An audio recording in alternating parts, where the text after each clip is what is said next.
हेत्तेरी साथीहरु एकचोटि यही भिडियो हेर्नुस् के यो भिडियोमा अचम्मै छ होला हेर्नुस् एकचोटि संसद कानुन बनाउने थलो पनि हो यो स्मरण गराउन चाहन्छु र हामी 48 वर्षदेखि बन्न नसकिरहेको यो कानुन बनाउनको लागि ऐन बनाउनको लागि विधेयकमाथिको छलफलमा छौं र पर्यटनसँग सम्बन्धित यो विधेयकलाई अगाडि बढाउने सन्दर्भमा म विपक्षी दलहरूलाई सहयोग गर्नको लागि अनुरोध गर्दछु।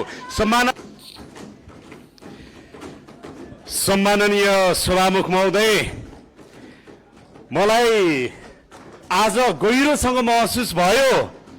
त्यो के भने 8वटा अध्यादेश सरकारले किन ल्याउनु पर्यो भनेर आज महसुस भइरहेको छ। मलाई किन ल्याउनु पर्यो भनेर महसुस भइरहेको छ सभामुख महोदय। प्लिज लाइक गर्नु होला, संसद यसै गरी चलेर विगत हजुरको दिन शुभ रहोस्।